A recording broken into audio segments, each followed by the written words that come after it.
Pertama di kali Kudus. ke Kudus, kesannya toleransinya terasa sekali, kehangatannya dan tradisinya terasa sekali kehangatannya. Orang-orangnya juga penuh dengan kehangatan, keramahan. Ini pertama kali saya nyampe Kudus. Terus ya itu tadi toleransi, tradisi. waktu sampai pertama kali datang ke Kudus kemana aja ya, Bib? Saya nyampe tengah malam, langsung ke pendopo sini. Langsung saya terobos aja masuk ke pendopo. Oh, bupatinya temen. Enggak, kita sudah janjian sama Gus Hasan selaku PJ Bupati. Memang Gus Hasan semalam bilang sudah ada yang nungguin dari depan, Bib. Jadi pas saya sampai, Satpam juga sudah kenal kan, saya juga sudah kenalin. Sombong amat. Tadi disampaikan Apa? ada pesan buat pelaku. Pertama gini, sekarang itu di berbagai kota dan kabupaten seluruh Indonesia itu kan sedang menghadapi tantangan bonus demografi ya. Di mana jumlah anak muda itu 60% menguasai populasi Indonesia. Kudus itu memiliki tradisi yang kuat. Tapi salah satu tantangan terbesar generasi muda terkait dengan tradisi adalah transfer.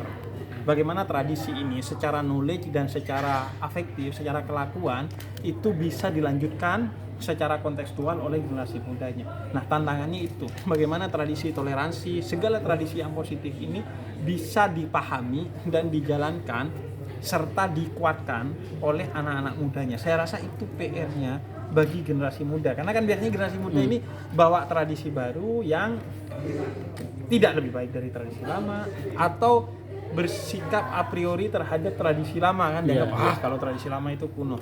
Saya rasa ini yang perlu, bagaimana generasi muda diedukasi tentang tradisi-tradisi itu dan memiliki akselerasi. Artinya saya nggak bilang bahwa tradisi harus dipegang sebagaimana dulu, tapi dikontekstualisasikan sesuai dengan keinginan anak muda. Dan saya berharap Kudus itu menjadi inspirasi bagi kota dan kabupaten lain di seluruh Indonesia. Artinya apa? Anak-anak mudanya itu menjadikan media sosialnya itu sebagai media untuk mensosialisasikan tradisi Kudus kepada Indonesia. Jadi banyak tradisi-tradisi baik kan di sini, tradisi-tradisi khususnya tentang toleransi yang perlu diketahui untuk menjadi inspirasi orang lain. Dan itu bukan hanya soal Kudus, soal anak mudanya, karena kreativitas itu kan datang dari apa yang menjadi keunikan dari Kudus kemudian diceritakan ke kota lain, pasti akan banyak yang terinspirasi. Jadi saya melihat kan sudah banyak ya konten kreator yang sukses karena dia mendokumentasikan dan mempublikasikan keunikan-keunikan di kotanya.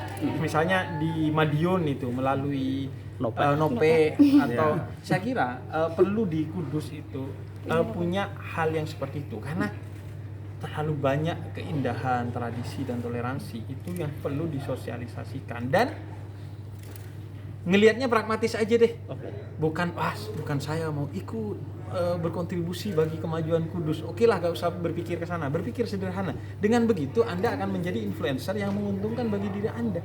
Itu aja kan sudah cukup jadi alasan bagi kita untuk menjadi konten kreator yang mempublikasikan nilai-nilai luhur dari Kudus. Dan saya rasa saya kenal sekali Gus Hasan, belasan tahun kita dekat. Jadi saya rasa Gus Hasan punya komitmen kepada anak muda, karena saya juga sebagai konten kreator sudah lama juga didukung oleh Gus Hasan. Gus Hasan mengajak saya kemana-mana apapun posisinya karena kepedulian kepada generasi muda. Saya rasa optimisme itu paling tidak tumbuh di masa kepemimpinan PJ Bupati sekarang, karena saya tahu bahwa beliau punya fokus yang tinggi terhadap anak muda dan pendidikan, karena backgroundnya kan juga Kemendikbudristek kan, jadi punya kepedulian terhadap pendidikan. Artinya hari ini pembuktian bahwa pendopo dibuka untuk anak muda, untuk saya ketemu anak muda, dan juga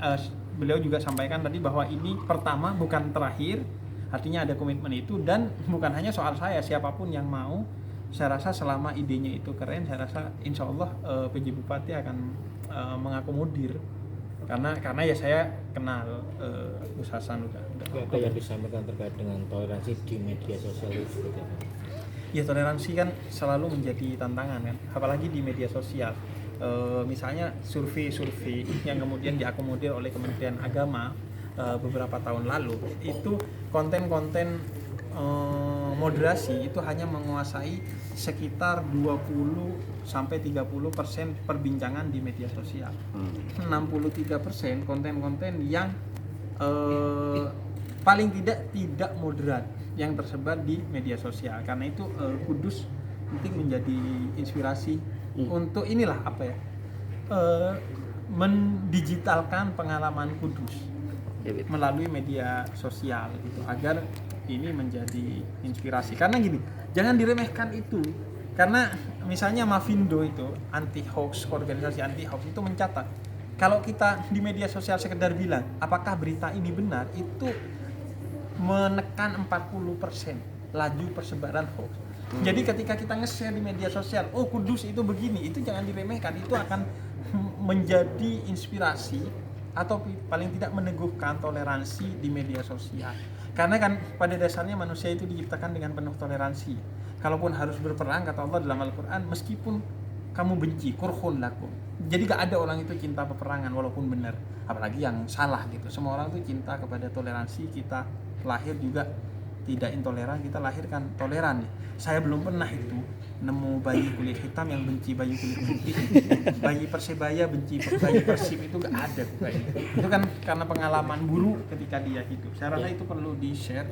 Dengan share itu saya rasa itu akan menjadikan Kudus salah satu prasasti toleransi di Indonesia. Saya rasa potensi Kudus kan terlalu besar ya untuk itu, dari tradisi keislamannya, tradisi toleransinya, dan tradisi umumnya, maksudnya tradisi masyarakatnya secara umum. Terakhir Pip, soal toleransi, udah nyobain sate kerbau? Nah, Soto kerbau dan pindang kerbau belum? Belum kan, saya belum. baru dapat kesempatan tidur di Kudus. Jadi saya baru dapat kesempatan tidur. Jadi saya ini jadwalnya tadi subuh saya datang. Kemudian karena saya kemarin di Surabaya belum tidur dari perjalanan, jadi saya baru tidur. Siang saya bangun, kemudian tadi Jumatan di Menara. Kemudian ngaji bareng Gus Baha tadi di Menara. Kemudian diajak ngobrol Gus Baha lama sampai setengah empat langsung ke sini.